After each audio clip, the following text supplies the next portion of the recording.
председателка. Значи, наред ни е законот број 2 од пакетот фамозни закони кои што се поврзани со изградбата на коридорите 8 и 10, односно тоа е законот за урбанистичко планирање, кој што, како и останатите, е по скратена постапка, се наоѓа на Комисијата за неевропски прашања, откако првиот пат не успеа да го протнат на својата матична комисија, каде што всушност и му беше местото. Зацкриен под европското знаменце и по кој нема простор да се развие широка дискусија, зашто додуша по сите овие криминални закони поврзани со коридорите и нема со кого да се дискутира, зашто колегите од мнозинството не се јавуваат за збори, нема што да кажат во одбрана на истите, евентуално ќе се јават на некоја реплика во која што наместо факти и ќе се потрудат да не убедат, тие ни се закануваат. Но тука се кога треба да се гласа и да се застане во одбрана на криминалите на Груби и Ковачевски, кои што буквално на се решени за да истуркаат оваа работа до крај,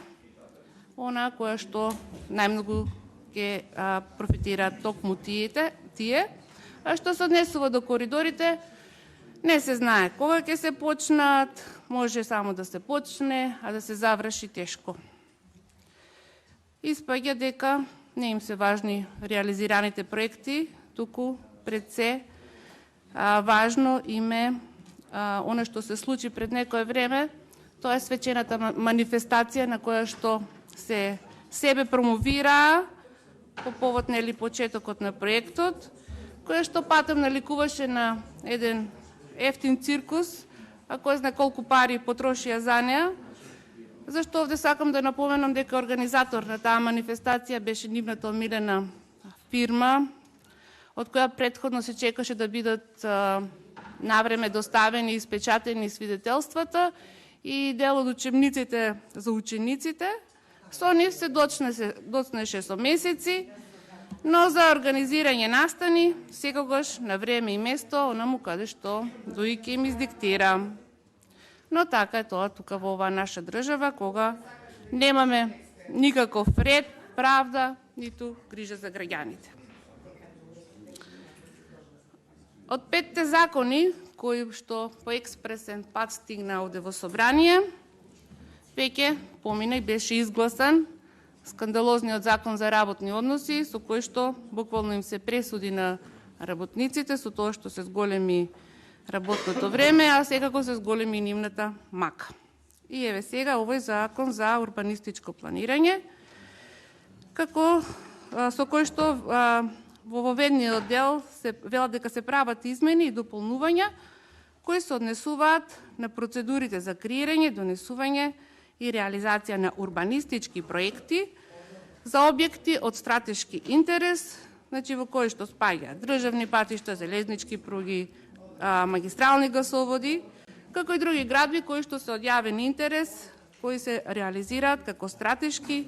инвестициони проекти или проекти од стратешко национално значење утврдени со закон. Сега не ни е јасно зошто, ако со овој закон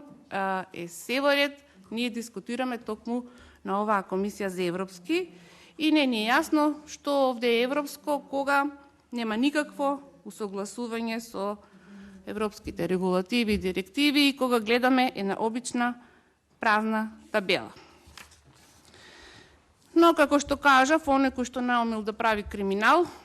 кој што по секоја цена е решен дебело да профитира,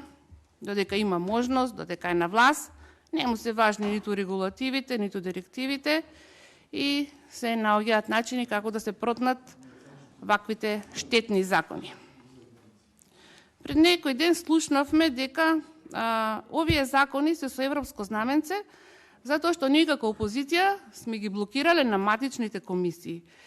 Па, зар секој еден закон кој што ќе го блокираме, треба да биде на Комисијата за европски прашања? И дали тоа е европската вредност која што колегите од власта ја промовираат и со кое што планира да се доближиме до Европската унија. Напротив, значи, со оваквите постапки се повеќе и повеќе се оддалечуваме од неа и со оваквите постапки се повеќе и повеќе се загрозува интеграцијскиот процес за пристапување кон неа, зашто еве вчера ќе ве потсетам, од Брисел има ново барање за појаснување. Зошто коридорите одат со европско знаменце и зошто договорот со Бехтер и ЕНКА е склучен на незаконски начин, значи тоа Брисел го вели во 4 очи и целата постапка е во спротивност на обврските кои Македонија ги превзеде со потпишување на договорот за асоциација и стабилизација. И ќе го цитирам и неизбраниот премиер, кој што пред некој ден исто така кажа една многу тешка невистина и рече дека законите се ставаат со европско знаменце затоа што се наоѓаат во Европа. Па ме интересира во која Европа, премиере? Она која што од вас бара да се намалат криминалот и корупцијата, да престанете со носење на закони со европско знаменце и по скратена постапка, или на некоја друга Европа, која што вие и вашите коалициони партнери имате замислено во вашите глави, а ние не ја знаеме. Но како и да, сета оваа фама, која што се крена пред некој месец, како што кажав, започна со свеченост, со реклама на маичката на координаторот на проектот, а проект впрочем и нема, како што нема одговор на многу спорни прашања, како што се уште никој го нема видено договорот, како што се уште не се знае што всушност Артан ќе гради, како ќе изгледа, каде ќе води трасата, низ кои приватни имоти ќе минува, колку шуми ќе бидат уништени, кои диви објекти ќе се изградат како легални, по која цена,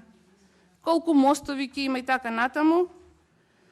Значи, многу работи не се знаат, многу прашања не се одговорени и многу сомнежи остануваат кај нас.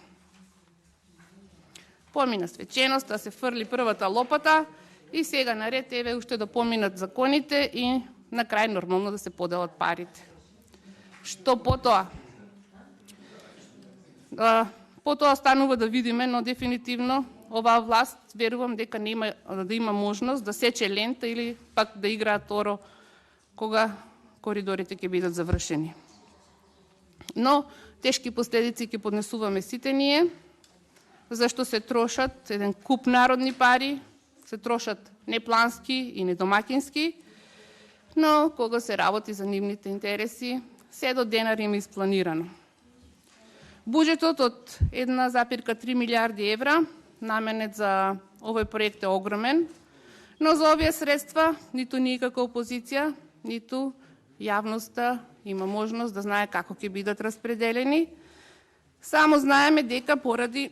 неисполнети навремени обврски од договорот, веќе почнаа да се плаќаат пенали. Стотици милиони евра ќе бидат фрлени бадијала, но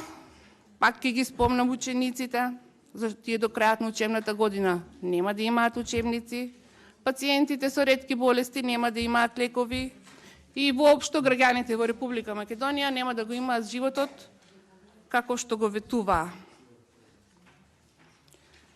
Уште на самиот почеток на овој преамбициозен, би рекла, проект има многу сомнеж, скандали и спорни тендери, но повторно никој од власта не се одважи да ја објасни на јавноста. Еве пак зошто договорот не е достапен на увид и зошто постои сомнеж и за кредибилитетот на фирмите кои се консултанти и треба да вршат надзор на изградбата на автопатите од коридорите. А и повеќе релевантни фактори укажуваат дека поради самата нетранспарентност на владата во однос на договорот се оставаат големи сомнежи за коруптивните намери на координаторот на проектот, а дополнително на самото тоа и Државната комисија за спречување корупција отвори предмет, но се надевам дека тоа нема само да остане онака на загриженост, како и многу други предмети, а да нема разрешница по нив. Ова истото важи и за јавното обвинителство, во кое што пак никој веќе во државата не верува, како што не веруваат во ниту една институција. Сме против ова законско решение затоа што е полно со недоследности, затоа што им веруваме на експертите и стручњаците во оваа област, односно во случајов тоа е Комората на овластени архитекти и инженери кои имаат и официјални забелешки, доставени официјално до собранието, и во нив предупредуваат дека со ваков закон ќе настане хаос, пред се затоа што се заобиколуваат процедури и градењето на коридорите со него предвидуваат да се започне само со урбанистички проект, без планска документација, а токму поради ова се доведува во прашање и легитимноста на постапките на кои што и ние укажуваме. Дополнително, поради сето ова, ќе се доведе во прашање и квалитетот на изградбата на овие коридори, кое што ќе доведе и до загрозување на безбедноста на учесниците во сообраќајот. За да не дојде до лоши последици, ние како опозиција, да завршам само ако може, поднесовме амандмани, од кои првиот веќе беше одбиен од заменик министерот, но се надевам дека колегите од мнозинството ќе се одважат и еве на крајот од расправата ќе гласат по истиот,